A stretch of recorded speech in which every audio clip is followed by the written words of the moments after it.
All All right. right, Aussie. Broken Crown to kick things off with. VortiX versus Elazer, Infernal Mirrors here. To start off, I think one of the more interesting talking points for us here is going to be early game. We've had some behind the scenes discussions between the casting crew for today. And one of the more intriguing details about these two is that VortiX has his best performance in the first 5 minutes of the game. Elazer has his worst performance in the first 5 minutes of the game. So those first few minutes, they are going to be crucial for both of these players in this set.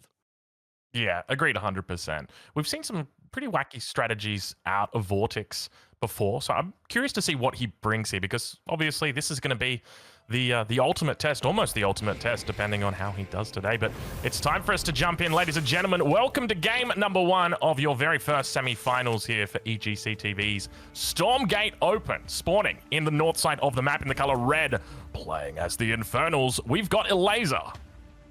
And on the other side, it is going to be VortiX coming out of AoE4, having a great performance in the first Zero Space tournament as well. Now he's here in the top 4 of the EGC Stormgate Open. And right off the get-go, an Iron Vault opening right next to that speed camp Aussie for at least Elazer. On the other side, that's going to be an Iron Vault closer to this tree line on the left side for VortiX. Yeah, so a little bit more defensive for VortiX, a little bit more aggressive for Elazer. Obviously going to have the reinforcements. A slight advantage there. Conclave now going to be coming up for Elazer as well. As we would expect, both of them going to be looking to take these speed camps early, look to start stacking up that infest on each of the goats, and then looking to try and snowball that further across the map. So the question will be, what do we see as the follow-up? Because I suspect it's probably going to be pretty mirrored when it comes to this early first minute or two. Yeah, now one thing to touch on here is that we had a bit of a patch just before the playoffs of this event started. And one of the key changes when it comes to these creep camps was the reduction in the amount of guardians it has. And this has an impact on the Infernals here. You're going to get way less fiends than what you used to get from these camps before the patch hit. Yeah, that's exactly right. So it used to be 5, now it's down to 3. So it means that overall there's slightly less fiends for you to take, and then subsequently snowball those fiends again. And now, speaking of snowball, immediately VortiX looks to begin making his way towards the Vision camp across on his opponent's side. I think the question from here is, where do they go from this position? Because there's a number of ways that it can be played. You can look to try and stick it out on one base and go a little bit all in, maybe bring up an imp to see whether you can get a Shroud Stone down, or you can just simply fall back, play it safe, and look to expand by taking your natural. Yeah, looks like it's going to be an aggressive opening here from VortiX, hitting those imps. Fell Hogs running around as well, of course. You gotta be cautious with those Fell Hogs if you are Elazer. You start losing them and you start spawning fiends for your opponent. Yeah, but speaking of Laser, have a look at that. The Shroud Stone does come up. It was beautifully timed by Elazer. He knew exactly what the play VortiX was going to be looking to make was, and subsequently only loses. I think it was 1. Did I see 1 imp go down? Maybe 2? Yeah, but it's still something in a mirror matchup, Aussie, and this is a great start for VortiX. We talked about this in the pregame. His best moments in a game, historically, is the first 5 minutes, and that's the weakest period for Elazer. So being able to pick off a couple of imps to start the game with, definitely beneficial here for VortiX. The question's going to be about what VortiX does on the defense here, because Elazer's numbers are looking pretty decent, but keep in mind VortiX has got that defensive advantage. The reinforcement's going to come in a little bit thicker, and as a result, the Gaunt's now getting some great shots in on the back and getting plenty of fiends now through. It looks like the defense for VortiX will be pretty successful here. Keep in mind he does have that expansion coming up behind this as well, which naturally means he's going to be in a great little spot here as we enter into the 3rd minute. Yeah, one of the key pieces of micro here for VortiX was splitting those brutes just when they became low HP. In the previous patch, they automatically split into fiends and you didn't get any benefit from manually splitting them, but now you do. When you split the brutes manually, you get those fiends spawning with full white health, and that was a big difference maker for VortiX in this fight. One of the other big differences as well with going for the manual split means that your opponent doesn't actually get the extra fiend from Infest. But speaking of extra fiends from Infest, have a look at this. As now Elazer coming out with the Gaunt numbers, really starting to swing this this momentum back and forth across the map. It's lovely to see the way that it happens, where you've got this defender's advantage that really starts to build up, and as the player pushes further away from their base, they suddenly get repelled by a larger force. Elazer could be on the attack over here. Both players on 2 bases for the time being, but this is going to be a big one here. Health camp will be claimed, and given that some of these troops are fairly heavily damaged, that's going to be very beneficial for Elazer. But I think the main reason why this is going to be very helpful is because he can aggress this natural here from VortiX, and then if he starts getting beaten up, he can still retreat to the health camp to heal up. Yeah, we've seen this used time and time again over the last couple of days, and it just makes so much sense pushing into that natural, taking a little bit of damage, and then moving back. It's unfortunate because as the Infernal, you do lose that white health when you are off your Shroud, but it obviously gets made up for in the fact that you've got that health coming through. Looks like a little scout sent out there from VortiX does get shut down, but the numbers are building here for Elazer. Might be looking to take his 3rd base, just judging by his position, but he is also moving up towards this health regen creep camp once again. Elazer is playing a very different game from what we've seen from him in the early days of this tournament. In these early days, he has been one of the more defensive players, loving to build those Shroud Stones. He's actually willing to contest the map a lot more now, and in fact, he's the one with more map control, but as I'm saying that, a bit of an aggression coming towards his natural has to pull the imps away, as a Doombringer is about to land inside his base. It's that time of the game already. The Doombringer drops are well and truly online. Whole bunch of Gaunts in there. It looks like might be a couple of Brutes as well joining the party, but solid defense so far coming out from Elazer. VortiX is looming, looking for a way through. It's just back and forth, isn't it? Yeah, I love how Elazer is shadowing the movement of this Doombringer with his own. It's like, yeah, you go drop your troops inside my base, and I'm just going to drop mine right next to you. Oh, he's sending his own Doombringer over, though. Yeah, look at this. Okay, it looks like we've got ourselves... This is where it starts to get a little bit spicy because you've got attention on 2 parts of the map that you've now got to start making. But naturally, he looks to try and throw down the Shroud Stone. It might be denied here. Plenty of damage coming out in the natural. Also looking for drops on that other side. VortiX trying his luck. Doesn't look like he's found too much, though. Now Elazer moving down along the west side of the map. He's lost a little bit of white health here, but still got plenty of it on this Doombringer. Yeah, both players dancing around with their Doombringers, trying to find an opening, but we've seen this build so frequently recently that players have adapted to all of this aggression coming out of the Doombringers, and you see both of the players are struggling to even land with these. Yeah, it's quite funny the way that they're shadowing each other so quickly, but this isn't looking too bad here from Elazer. Does get a nice little drop, manages to keep quite a few of those Gaunts alive, and continues to move on. Decent little freedom that they've got through the base as well. Eating through those trees means that VortiX has got pretty decent coverage, able to run between his 2nd and 3rd base. But now VortiX towards the middle of the map is going to start taking resource camps. And I think the question is, where do we go from here? Because Elazer's now taking his 3rd base. How soon are we going to see these 4th bases come up? Because normally once the 3rd gets taken, the 4th is pretty quickly coming afterwards. I would say very soonish, as both players are now working towards those tier 2 camps, but I think one of the more intriguing things over here, as Elazer needs to be careful not to lose the Doombringer to those very angry looking animals here, especially the ones that shoot rockets from the top of their heads. I'll be honest, I never realized they actually had rocket launchers on their heads. That's the first time I've actually seen that, but I guess I've never really done a Doombringer drop on a creep camp before. But speaking of Doombringer drops, have a look at this one and look how low the health is. Well, that was Elazer's, but now that drop on the backside once again, going to be coming through. Gaunt's going to be applying that infest over towards the imps. Gets a couple of fiends. The Fell Hog's also jumping in, and straight after that Doombringer, he's wanting it. Looking to cut off that exit, but not going to be happening. And VortiX, once again, getting out before any real damage is taken. Yeah, it's a poke and prod game right now, Aussie. Both of them trying to get some sort of an establishment inside the enemy base. But really, that's just a sideshow. They're building up, they're expanding their economies. And at this point, they're just trying to use this as a diversion or as a tool to build some sort of a tiny advantage. But both of the players so far, exceptional when it comes to shutting down these Doombringer landings.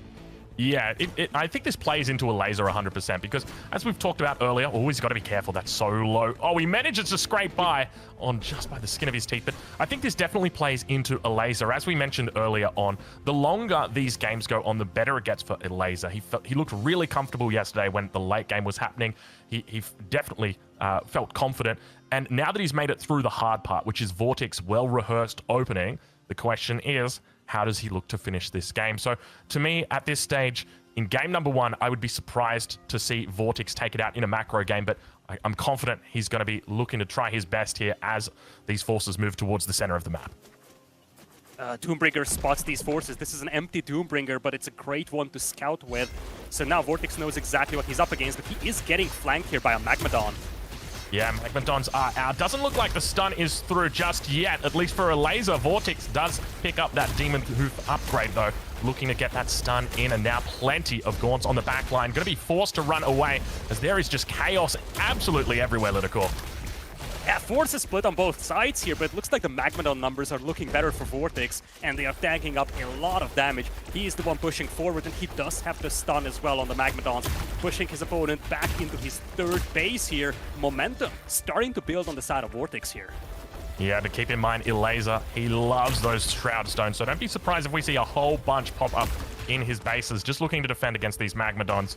Of course, Magmadon's a very heavily armored unit with lots of health, difficult to deal with just Gaunt, so often need a little bit of backup here, but the numbers continue to build for VortiX, trying for a little flank around the backside. I don't know if this flank was intentional or not, but it definitely feels like this poor little guy is, he was going the wrong way. Ooh, nice little use of the the buff up there on the Iron Vault, just to get that single Magmadon out, but wasn't going to be found, unfortunately, for Elazer. So could now be looking to go run some drops with Magmadons. They can be incredibly difficult to deal with as both flanking units as well as raiding units. If you're not paying attention and a Magmadon manages to drop into your worker line, things are not going to be pretty for you. Oh, certainly, as it looks like this Doombringer has something inside. You can actually see that gray bar fall, and indeed it's only 2 Magmadons. Perfect timing, though, to intercept this expansion here from VortiX, shutting down that new shrine being built. Yeah, shuts it down. Fortunately, VortiX does the right thing, cancels it, and looks to put it back down, making sure he gets a refund and doesn't lose the imp. That's the most important part, because then he'd have to run out a new one or cancel a Shroud Stone nearby. But have a look at this Elazer once again, looming around the backside. He's looking to try and find a raid, and here it comes. We've got ourselves some big stomps about to happen. Throws down the Manifestation Shroud Stone, and there we can see the Doombringer does go down, leaving the unfortunate death of these 2 bad boys. Look at them go. They tried their best. It looks like they got a couple of workers in there, though, that's for sure. A couple is an understatement. They got quite a few of them with that combination of the stun and the trample. In the end, I think VortiX is still fine, but this was a really good landing here for Elazer, and you kind of touched on this a couple of minutes ago. Late game is Elazer territory, and we're getting closer and closer to that. Yeah, it feels like every second that we sort of get closer to it, it starts to look better for Elazer. VortiX, it feels like less activities happening on his or on his opponent's side of the map. We're not seeing any real attempts at drops. Elazer's just demonstrated some beautiful techniques there with the big stunts. Now looking to come through, pushing up the Magmadons once again. On the back line, there's not a whole lot of units. You can see VortiX starting to struggle as he's trying to push past this Iron Vault. All of his units are on the backside. Meanwhile, towards Elazer, there's plenty of units there, just throwing in that concave. Yeah, but a lot more Magmadons on the side of VortiX over here. He's got a lot of tanky units, and Elazer seems to be running out of the meat shield in front of those Gaunts. But have a look at this in the second base of Elazer. VortiX with a massive drop, taking out... Oh my lord! Yeah, we gotta check back in on that, because that was incredible. That's a game-winning move right here. VortiX not only able to take out all of the imps in that natural expansion, but will be looking to take out the greater or the shrine as well. And with that, he's got a dragon. That has to be the game, Aussie. Jeez Louise, we've gone from being confident that Elazer was looking good to very quickly calling the G's, and that's going to be it. Game number 1 going to be going over to VortiX in this best of 7 series. I tell you what, Lidakor, that was absolutely incredible. How quickly that swung in his favor. Just the combination of the drop together there with the dragon. Oh, what a game, and really starting off this series with a fairly long game here, just sub 14 minutes here. And a back and forth game as well. I think this is probably the most important for either of these players. This wasn't a stomp either way, which is something that can still lift the morale of Elazer despite losing game number 1. Yeah, I think so. The fact that he managed to make it through the early game is definitely a good sign. But at the same time, I'd be a little bit worried, though, because, you know, when you're coming into this series, that's what you're thinking. You're thinking, all right, late game is my domain. This is where I win. And now, you know, you've gotten through to, what was it, a 12, 13, maybe 14-minute game. And somehow, VortiX has managed to bring out that dragon before you could get a lot of damage in with it. And I think the big thing, the game-winning move in my mind was taking out the natural expansion. That was just... It was clinical coming through from VortiX. The fact that he did that right as the fight was beginning, managed to take out all the imps, take out the shrine, And that's pretty much it right there. There's so much income that's lost from that. Yeah, I feel like patience was a key part of this here for VortiX. For a long time, he didn't really aggress his opponent. He was waiting for those drops from Elazer, and the Elazer, he was able to get quite some value for those Magmadon drops. But right after that, VortiX waited patiently, and as you said, as he took a fight to the south of the enemy base, he hits the natural and just takes it out. Converts all of the enemy imps into fiends, and that is just a snowball from there. But we're heading into game number 2 here. Jagged Maw is going to be the map choice here for Elazer. Known to be a very good map for the Infernals, but guess what? We have 2 Infernal players over here.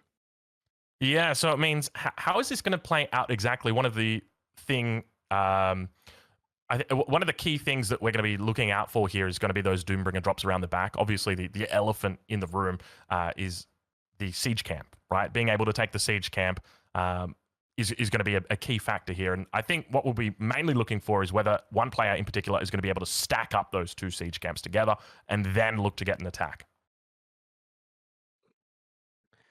So, Jagged Maw coming up here. As a reminder, folks, when you look at these games, you always have the loser of the previous game picking the subsequent map. But as we get closer to the end of the series, if we have a map that has not been played, that is going to be the one used as the decider map.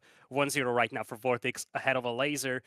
I think this is where we have to touch on Elazer, though, because as much as he came in from the Katowice qualifiers, he was actually one of the best players on the ladder here. He actually was, for quite some time, in competition with Kivian for the 4th and final spot when it comes to the ladder qualification spots.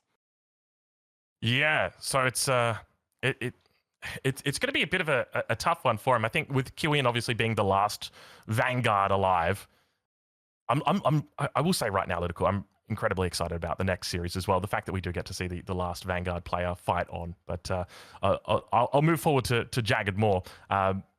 With regard to Jagged Maw, though, I think the big question for me is just with regard to those siege camps, and not necessarily how you utilize them, but how you defend against them and then how you recover. So we've talked before about the Doombringer drops and looking to get those gaunts in on the backside. I think another key factor that we're going to be looking at is going to be the Magmadon timing as well. But it looks like now game number 2, we're about to jump in, ladies and gentlemen. Welcome to game number 2. We've got VortiX versus Elazer spawning in on that south side in the blue, playing as the Infernals. It's going to be Elazer for us. And right off the get-go, he is going to drop a Conclave and an Iron Ward. He's trying to get that siege camp for himself. A slightly different approach taken here by VortiX, just having that Iron Ward to the front of his base, not so close to that siege camp. Yeah, this is an interesting position. If we could just go take a look at it, it looks like he's beginning to... Is there the makings of a wall that I'm starting to see there in that second, or that expansion? But have a look at this. Yeah, for Elazer, he's quite far ahead with that one, isn't he? So we've got... yeah, a bit of a defensive position on that north side there from VortiX. Not normally something you'd expect coming out from VortiX. Now with the imps moving out, Shroudstone will be imminently placed down. And we've got the Conclave, which is not too far away as well, going to be looking to pump out these gaunts. There they are, first one out now for VortiX, making its way across the map. You know, one of the big things on this map, Jagged Maw, is that the distance to cover between the 2 players is fairly long until you chop through that rock line in the middle. So it's going to be interesting to see which of these 2 players will initiate that, but it looks like we have a race towards that speed camp. It's VortiX aggroing the Guardians. Could help a lot for Elazer taking out these Gaunts. Yeah, definitely going to be the case. VortiX managing to get off that early attack. Looks like the split's going to come through from Elazer. The 2 against 3. But keep in mind, the Shroudstone is slowly but steadily coming up for Elazer on this bottom side. Once it comes up, it's going to mean almost guaranteed control now for him here. I suspect he's probably going to be hesitant about taking the camp, though, just primarily because he wants to get that infest off. And, well, as you know, if you don't have any gaunts, you're not going to be able to get that infest off. So naturally, he is going to avoid taking it, at least for the moment. But VortiX on the way, a couple more units, and it looks like he does have the gaunt towards the top side, leashing along these goats and trying to pull them away from that static defense. Yeah, Elazer is looking to snipe that Gaunt and just completely nullify that infestation, and now he's going for it. Beautiful surround, gets the Gaunt, so he's going to remove that infest from the Guardians. Yeah, that was beautifully timed right there. I think the infest is still technically on. Yep. We do see that he's going to be able to pop, is it 3? Yeah, he's picked up 3 there. Not too bad. 3 Fiends coming in early for him. So just the consequence of picking off his opponent's Gaunt as it was on the way through there meant that he was able to secure that. Now the Vision Camp going to be taken very, very quickly, looking to pick up a couple of extra resources. The Vision Camp together with that Fiend. And now meanwhile on the backside, the numbers for VortiX starting to fall a little bit. He's got plenty of Fiends out, but not really anything else. And that's exactly what you'd expect from a guy who's taken his natural expansion. Yeah, he's going to have a second base out there, unlike Elazer, but VortiX was definitely more successful securing camps over here, but he also had to sacrifice a lot for that. Second base coming in for him. He's got no presence near that siege camp, unlike Elazer. So I think we're getting to that stage, especially with just one base for Elazer, where Elazer is going to start working his way towards the siege camp, as VortiX is the first one to dispatch an imp to chop through the middle. Yeah, I think one of the big things about this map, at least for me, the first time I played it, not even the first time, but like maybe the 20th time I played it, I didn't realize you could actually chop through the middle. It wasn't until EGCTV's tournament that I realized, hold on a minute, you can actually chop through the middle because you see these spires and they look like they're actually part of the map. But yeah, very quickly, and have a look at this, both players with the exact same idea towards the center of the map. Yep, chop through is complete, so now it is going to be a race towards these siege camps here. Heavily defended, but you do have a Shroud Stone here available for Elazer, making this a much more fortified position. Nice snipe from VortiX, though, taking out the second one. Yeah, numbers are looking really good here for VortiX. Keep in mind the DPS on these Fiends, while they are small, the DPS is incredibly high, but have a look at that. Elazer manages to get by the skin of his teeth as that single Shroud Stone stays alive, and now the pick up happens. Plenty of units now making their way across the map. The split comes through from the Brute, looking to try and take down the Gaunt. Should be able to find it. It is infested. He's going to pick up another Fiend on top of that. Now the numbers are looking good for Elazer on that south side, but keep in mind, he does not have the second base up just yet. He is on one base. Yeah, he needs to find damage over here, but he's ready to take out the siege camp. And once he has it, you have to feel that he needs to push VortiX over here. Once again, the Guardians just firing rockets from the tops of their heads, and VortiX looking to intercept this once again, but with this Shroud Stone being around, it is just so difficult for him to do anything here. Yeah, fortunately he's got the assistance from the chickens. The Shroud Stone a little bit preoccupied with it. Shroud Stone will actually go down. Some of the creeps there able to snipe it out, but the number's still too strong for Elazer, and he'll be off to a decent start at this 5th minute with the siege camp. The big thing for me, though, is going to be that timing on the Doombringers. Have either of these players look to have gone to the Greater Spire just yet? Are we able to take a quick sneaky peek in the base and see what we've got? So Greater Spire has come through from VortiX, so we could potentially see that Doombringer out from him, though we do only see the one Conclave, and then no, as you would expect, there's not really going to be a Greater Shrine coming through just yet for Elazer. He's got other things on his mind at this stage of the game. A little bit of a catapult. Yeah, this is a good position for Elazer. Needs to find value here for him being just one base, but numbers are looking good. He's got that catapult as well. He's starting to beat up some of these valuable production buildings, but he's lacking white health compared to VortiX. VortiX now pushing down, looking to try and make a connection with that catapult. The single Brute working it down slowly, but the catapult in response is just going to annihilate that backline. The Elazer now beginning to push through on the front. Manifestation of the Shroud Stone comes down slowly but steadily, and good game gets called. VortiX tapping out after a quick 6-minute game for number 2. There you go, ladies and gentlemen. Lidakor, what a game. And what a different game, Aussie, from what we've usually seen from Elazer. He's known for playing very defensive, knows to play a lot with static defenses, but this was a one base, 4 commit with the siege camp as well. And when you look back at this game, it's fundamentally different from what we've seen from Elazer in so many of the previous rounds. Works out perfectly against VortiX, and now we're looking at an even series here. I felt like the names were switched up then. You know, you had VortiX that was looking to play the defensive macro game, and he was probably a little bit unsure exactly where was all of this catapult coming from, because Elazer had definitely taken the aggressive route there. So exciting to see from Elazer, and great to see a little bit of range coming out from him. The fact that he's not just that late game macro player, that he is in fact a little bit of an early aggressive player as well. So Game 2, a quick one. We move on to game number 3. Now, keep in mind, we're not going to be able to play Jagged Maw again, Lidakor. They're going to have to switch it out to a different map. The question is, which map do you go for? So, it looks like it's going to be Secluded Grove.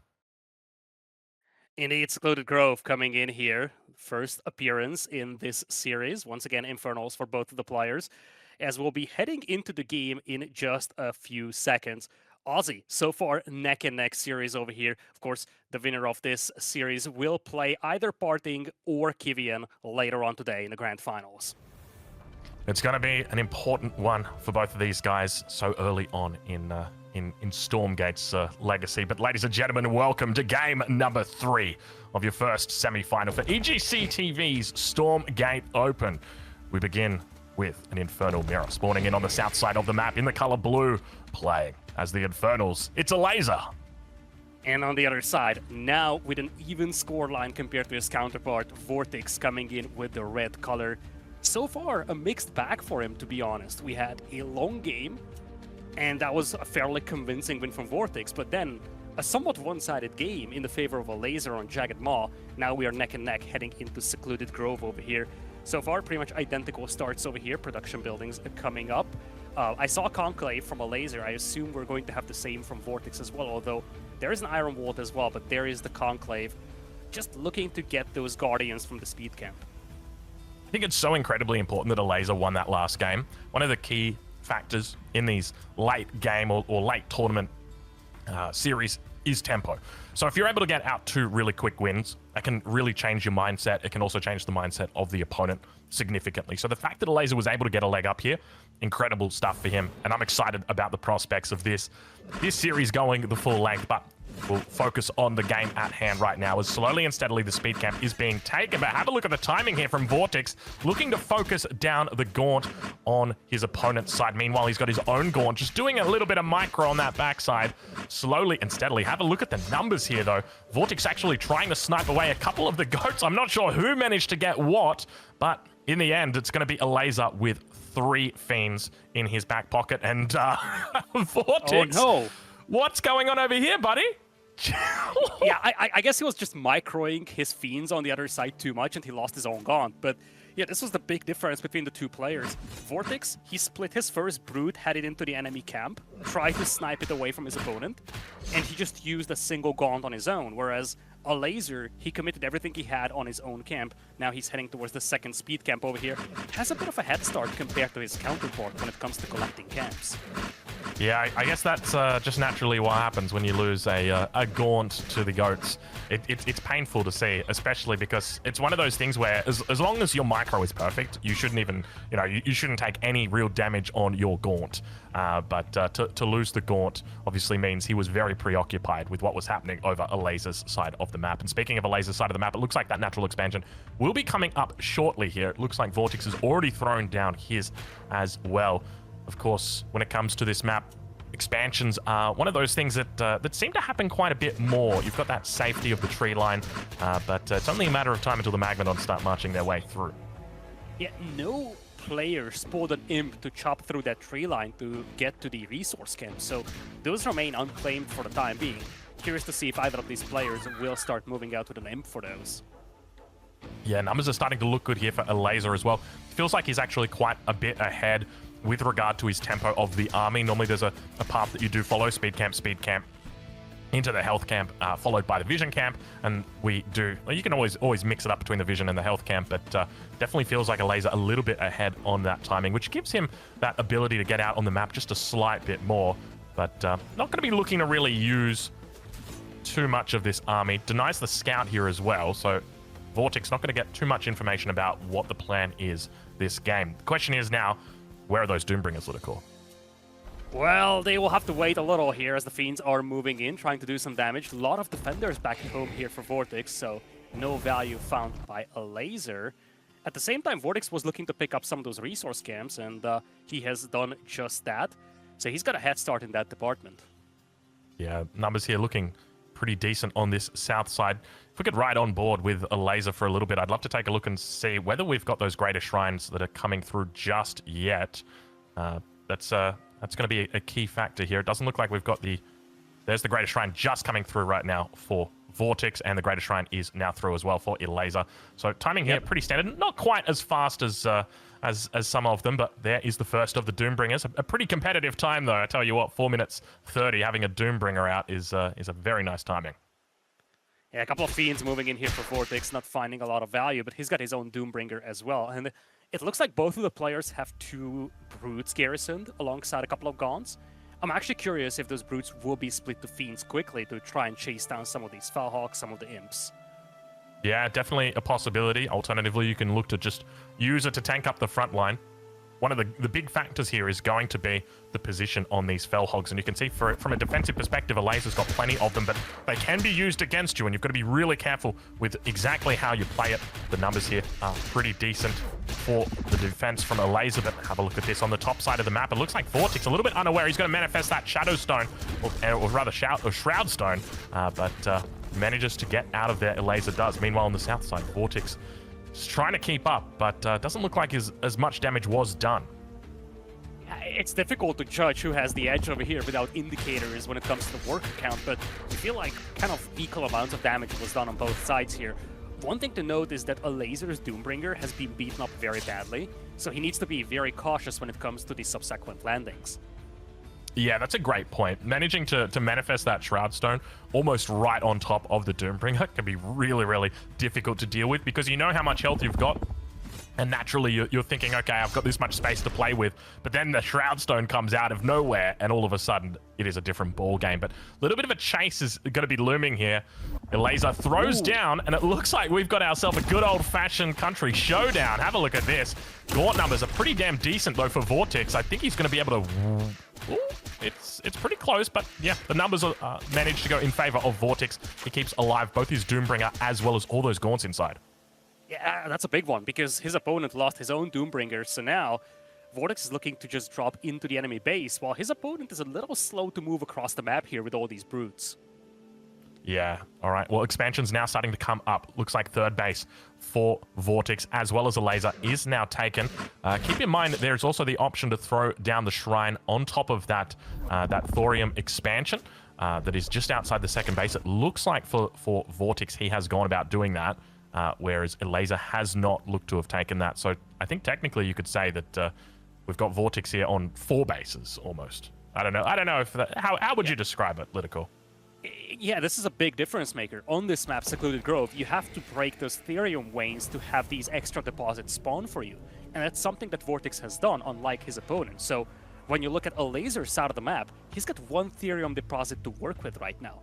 It's not catastrophic at this point in the game, but the fact that VortiX has access to a lot more Therium could be extremely beneficial to him in the next 5 minutes or so. Yeah, it's this part of the match that Therium becomes incredibly important, because the main thing you're going to be looking for are those Magmadons. So if you can manage to get out more Magmadons than your opponent, it means you're going to be able to push their army back. And Magmadons are incredibly difficult to deal with once you're already in your base. If you're out in the middle of the map, then it makes it a different story. But once those Magmadons are actually able to get into the worker lines, it's very difficult to stop them from slaughtering everything. So we'll have to see exactly how Elazer looks to play it, considering the difference in Therium that he will have.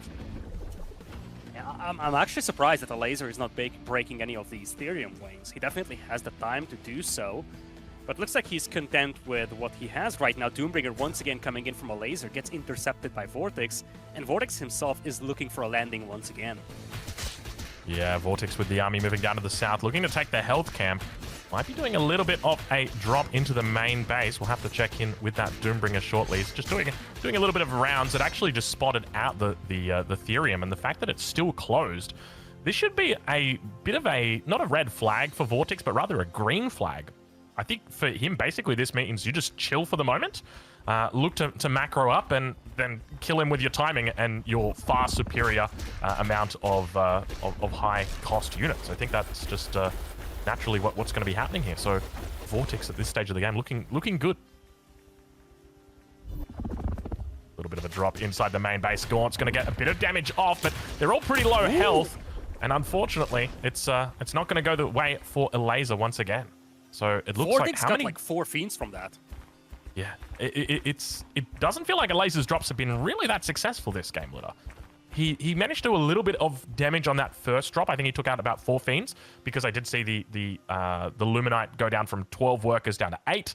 But yeah, it just feels like his tempo with regard to those attacks is slowly beginning to dwindle. Yeah, and we've seen this in today's set so far. Players just mirroring each other's movements with their own Doombringers. The moment your enemy lands, you're going to do the same as well. And look at this. This could be a perfect ambush position as the Magmadons just march their way through the forest, completely surprising the forces of Elazer. Yeah, it's that Demon Hoof Tremor that's just doing so much damn work right there, together with the Trample. And once again, it's just the number advantage that VortiX has got. Look how many more Magmadons he's got over Elazer. And now the reinforcements come through. More Magmadons on the way. And all that Elazer's got left is just a handful of, well, it depends how many fingers you got on your hands, a handful of Gaunts right there. I mean, at this point, it really is just two normal human hands full. It's just a handful. Oh, I just said that. It's just a handful of Gaunts remaining, really, Aussie. Great ambush here by VortiX. That was beautifully done right out of the trees. I don't think he had any idea. I think he was just looking to clear a path, and he's like, hello, how you doing? But speaking of hello, how you doing? Once again, through the trees, VortiX looking to interrupt the third base.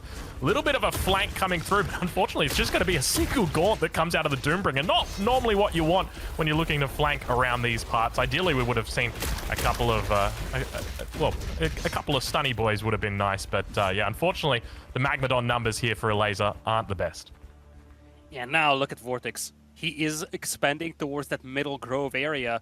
Whereas on the other side, Elazer's map control is still somewhat limited as VortiX brings in the Dragon. He had it in the first game, it didn't really come into play, it was too late for him to make an impact. It was just a game that he already won. But this game, this can be the game changer. Yeah, this is it. Fetid Breath now going to be going down on the back line, looking to get that Infest out and start switching these enemy Gaunts. Look how quickly he does it, turning them all into Fiends. And I feel like it's only going to be a matter of time until either Elazer calls the G's or Elazer gets his own Flame Dragon out. It's got to be one of the two, Litter. Where is that Blue Dragon? Have a look over on that east side. There we go. A little bit of a Doombringer drop. Going to come through. Gaunt's getting eaten alive, unfortunately, and it gets shut down very, very quickly. And GG gets called. There it is, Elazer tapping out, and VortiX taking this series up to 2-1. I've got a bit of a deja vu to the first game here, Aussie. Pretty much the same game length. And when you look at the game, it played out the exact same way. Elazer, for the second half of the game, he was the more active when it comes to attempting landings, and VortiX just sat back, said, okay, you can come at me, I'm going to collect camps, I'm going to build up my economy. And then, you kind of touched on this in mid-game, we had very little access to Therium for Elazer, whereas for VortiX, he was a lot earlier to Therium, and that showed when it comes to the Magmadon numbers. Yeah, you're 100% right. It just all really just came down to the Magmadon numbers. There not being enough Magmadon on the field, and then naturally, the more Magmadons out, the more of your army, the more enemy army you're able to take out, and subsequently, the more expansions you can take behind that. But we're going to be bringing in our host for the event. It's going to be KP. KP, how you doing after those 3 games? Oh, I am absolutely buzzing, boys. What an amazing start to this series we've got. We were expecting to see aggression, but you know what I loved in this? We noticed a pattern with VortiX, right? Like, he definitely hits those all-in timings, Lidakor, but one notable thing that's pretty impressive here is the fact that VortiX wasn't just aggressive in the way he attacked, he was aggressive in the way he expanded. Consistently through that Game 1 and Game 3, always being at least 1 base ahead. It reminds me a little of Parting's playstyle, to be honest. One of the reasons why his Infernals are so oppressive is because while he's aggressing you with the Doombringer drop, he's extremely rapid when it comes to expanding, and it just makes it so much difficult to handle that second wave because of the big eco differential. And we've seen signs of this from VortiX. It's not truly a Parting style build, but I feel like what he's doing, to a certain extent, mimics the builds that Parting has been using. And someone else is interesting in these games, Drongo, right? I think especially you saw it in Game 1, you just saw it again in Game 3, these Flayed Dragon timings. And someone that I was kind of knowing that was quite intriguing, and we saw it most clearly from VortiX in that first game. These mirrors are all about Animus exchanges, right? So Game 1, we saw that VortiX was able to force the Shroudstone Manifest. Then he's able to force the Hellspawn Resurgence to get an extra Magmadon out to defend for Elazer. That snowballs into these dragons. It seems like whenever we're watching these Infernal matchups, it's all about that one little shift, that one little use of that extra resource that's making the difference. Yeah, you're 100% right. It's interesting to see how he's able to get these usages out from his opponent.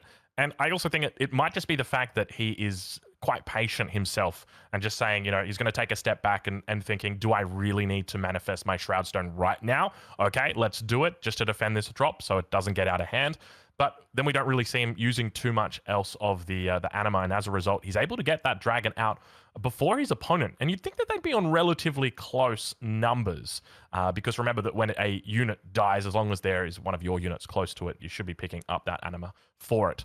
And so naturally, if a unit dies, then it's probably being killed by one of your units, so there should be that crossover. So it's interesting that the timing is that much greater coming out from VortiX, but I guess that's just where his focus is. He knows that a win condition in the late game is going to be that fetid dragon. I mean, and we've got to talk about what happened to Flay Dragon. Yeah, don't worry, buddy. I called it Fell Dragon on my first cast. I was all over the place. But Lidakor, I want to talk about that pivotal maneuver in game number 3, the backstab through the tree line. That had to be the difference there between the Flay Dragon timing, right? Like game 1, it was all about forcing Animus invested weirdly, but that game, it just seemed like he forced the panic into Elazer that meant he couldn't afford that Flay Dragon to compete. I think when you look at the Flay Dragon, you also have to consider that VortiX has been very cautious with the Shroudstone manifestation. Every time there was a Doombringer landing, he tried to clean it up with his own forces instead of just dropping a Shroudstone. So in many ways, he was just conserving his Animus, kind of piling it up for the dragon. But I think the reason why that ambush was so remarkable is because those Magmadons do their best when they can get close to you. He was able to close the distance without his opponent even noticing, so he was able to get that stun from the Magmadons basically minute number 1. Absolutely incredible performance so far. But folks, just a reminder, this is just 3 games into a best of 7. Boys, quick thoughts. Are we thinking that this can go the full distance? Are we getting 7 games here? Definitely, yeah. It feels like it. It's just the fact that they keep going 1 for 1 in these games. But I think the big part for me is the fact that VortiX in both of the macro games has come out on top. Meanwhile, the one game that actually went quite early, it was Elazer that came out on top. So both of them taking games where you would expect the other to be the victor. What do you reckon, Lidakor? Yeah, so far, I think one of the big things for Elazer was that his win came on Jagged Maw, and it was off the back of a siege camp. It was the quickest game of all, and I feel like we need to see more of that from him. He found success in these short games, and VortiX was the more dominant player when it comes to these longer games that go beyond the 10-minute mark. So I feel like Elazer needs to maybe change his approach a little and try to play a little bit more aggressive. And that's tough, right? Because if you think about the way this series opened, we began with Broken Crown. If we do go 7 games total, and Jagged Maw is the one way you can beat VortiX, statistically, you can't have Jagged Maw for the majority of games anymore, right? Maximum, you can have it for free. So might be a tough detail if Elazer can get all the way.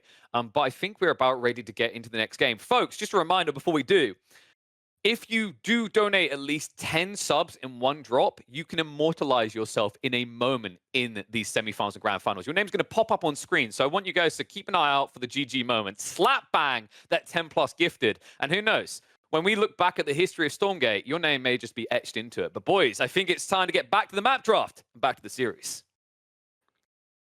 All right, let's take a look. Lidakor, what do we got right here?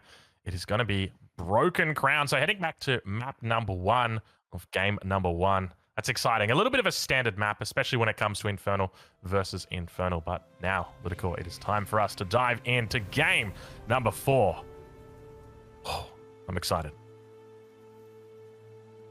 Ladies and gentlemen, welcome to game number 4. It is an absolute pleasure to have your company here in this series. This is a best of 7 series, spawning down on that south side of the map in the color blue, playing as the Infernals. It's going to be Elazer.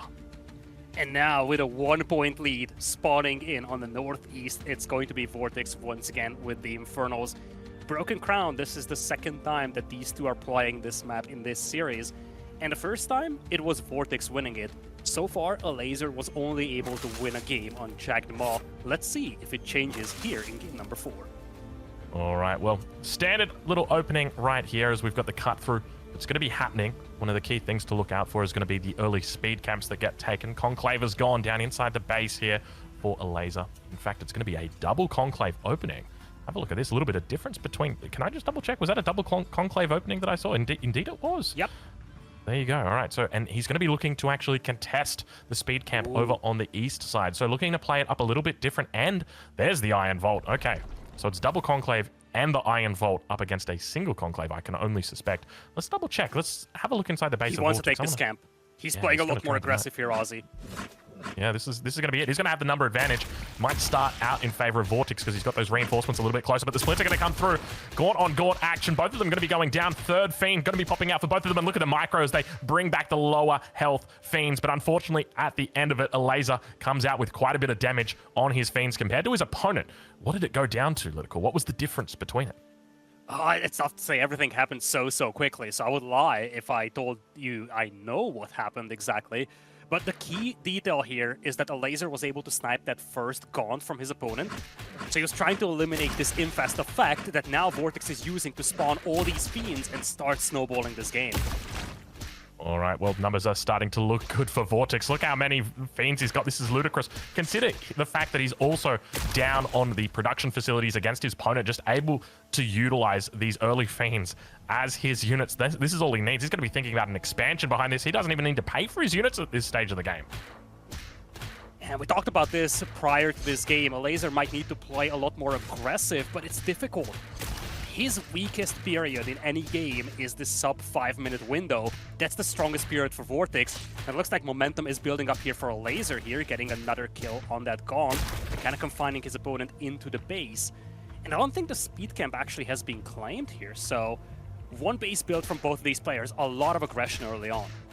Yeah, it looks like the tempo may start to favor Elazer, but just keep in mind as you do get closer to VortiX's base, it's going to mean that those reinforcements come in a little bit faster, and with that, you're going to start seeing things like this happen, where we've now got the number advantage moving over to VortiX, but very quickly, Elazer now bringing through.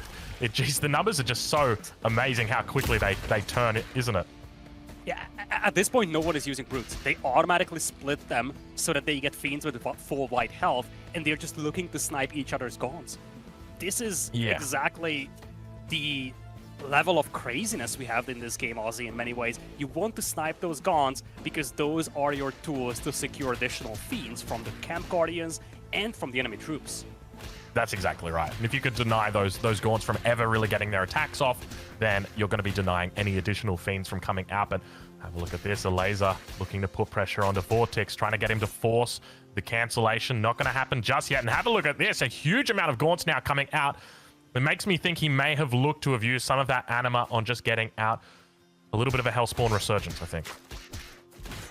Yeah, this game is just a game of momentum at this point. And indeed, Elazer is going to tap out of this one. Sub 5 minutes.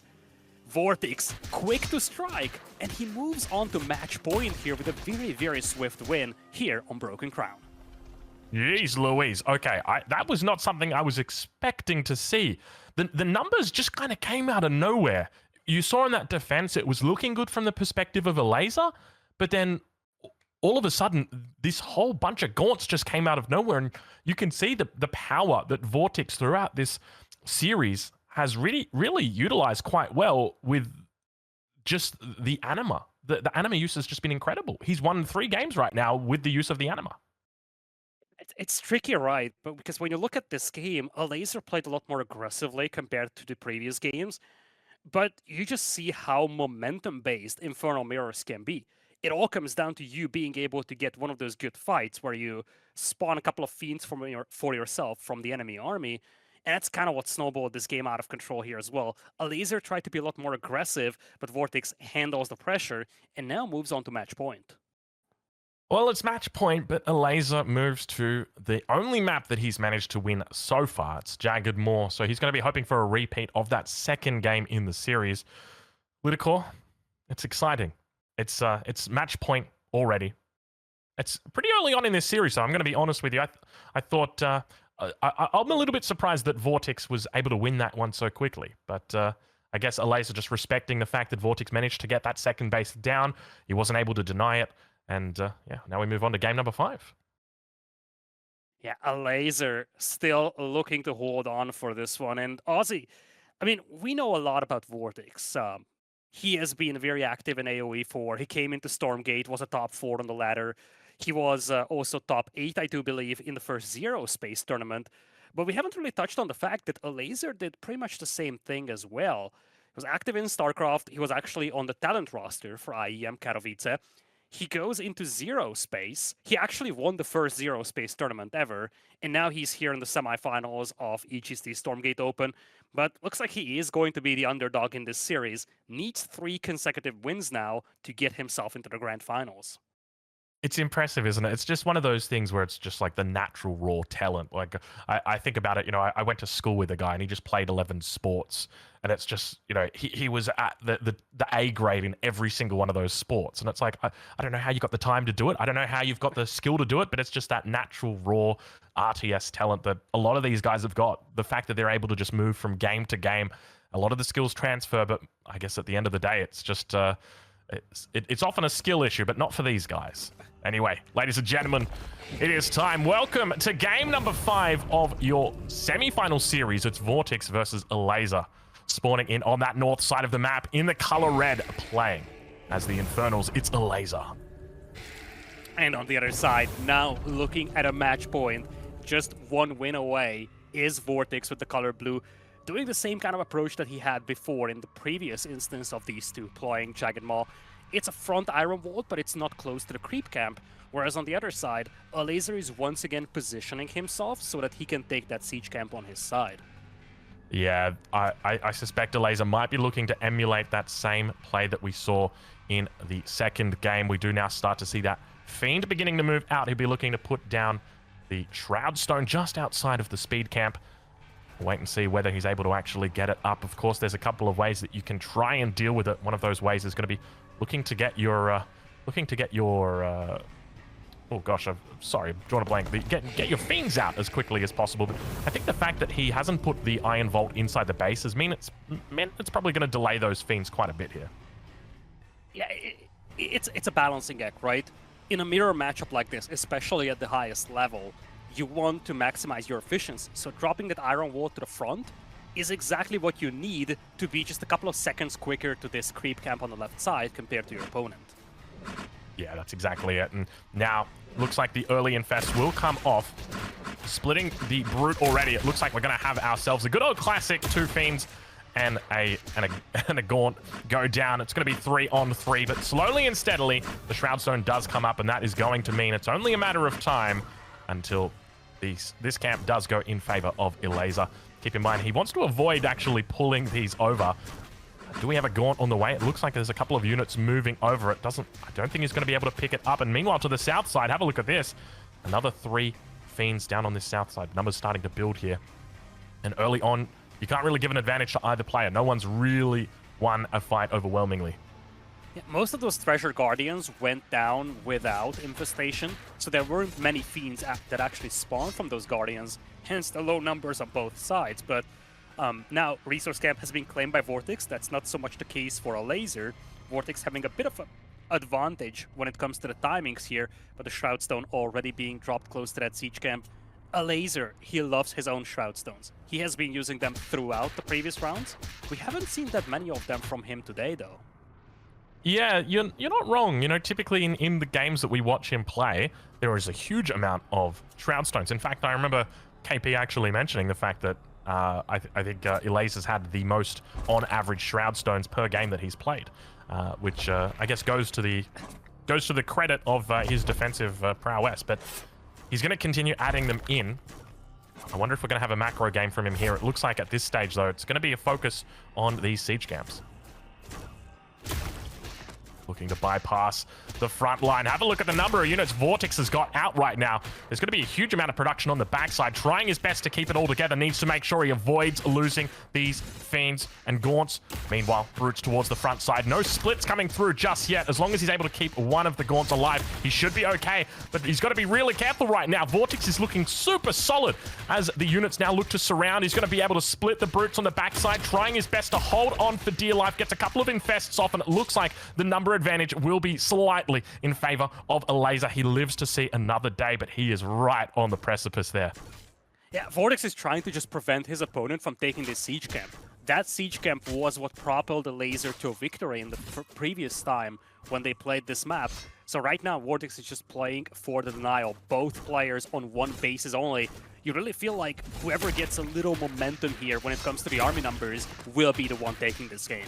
Yeah, that's exactly it. And I think that was why it was so important for Elazer to come out on top in that last fight. But speaking of being on top, have a look at this as VortiX begins to move up. A huge amount of Gaunts now pushing up underneath this Shroud Stone. Shroud Stone, of course, incredibly strong. But the DPS of those Fiends underneath it, you've got to be very careful with them. The DPS of Fiends is absolutely ludicrous. I think it works out to be about the same as a single Brute. So by splitting, you actually get about double the DPS. It's slightly more if I remember correctly, but now Gaunts fighting underneath the Shroud Stone continue to DPS off. A couple of Fiends going to be popping out here. Brute numbers. Got to pop them immediately as well. And into the base, it looks like VortiX is going to be running, trying to distract his opponent from that siege camp. Yeah, I love this from VortiX.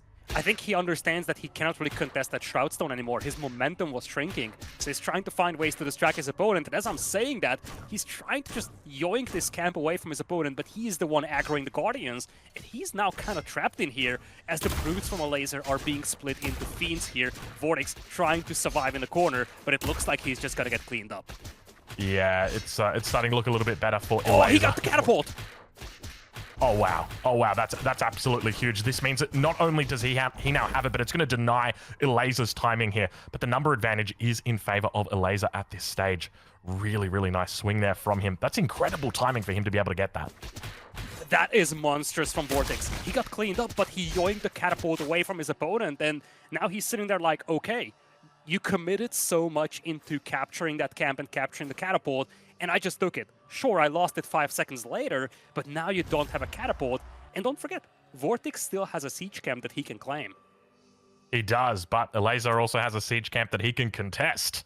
And we've obviously seen no shortage of that this game with VortiX. The number advantage continues to build for Elazer despite taking a second base behind this. So a win condition is beginning to build. Oh yeah, I still feel like Elazer has been taking better and better fights here, but he needs to be very cautious not to overextend. All of his Gaunts are infested, and he doesn't have a lot of white health to play around with. Yeah, not only that, but the beautiful concave coming through from VortiX there, able to get wonderful shots off. Meanwhile, it looks like a couple of Elazer's Gaunts not really getting the message to retreat. A little bit too far forward. They're going to get caught out, turned into Fiends, and now all of the Gaunts go down for Elazer, which means VortiX is going to have an absolute opportunity right now to win this game. Siege Camp, all those creeps are sleeping, but it won't be for long as VortiX now looks to wake them up. The Gaunts going to be turning all of these minions here, or these creeps, into Fiends. I don't actually know, what do you call these? Creeps, minions, monsters? What is it, Lidakor? I like creeps, I gotta say, but Treasure Guardians is also a cool phrase that not a lot of casters use so far, so I guess that's gonna be my Takes me back to Age of trademark. Empires 3-day, the Treasure Guardian. Yes. All right, well, numbers are starting to look really good here for VortiX. How does Elazer hold this? I'm starting to think this might be the game. These numbers are incredibly high right now for VortiX. Keep in mind, he is on one base, funneling all resources into this.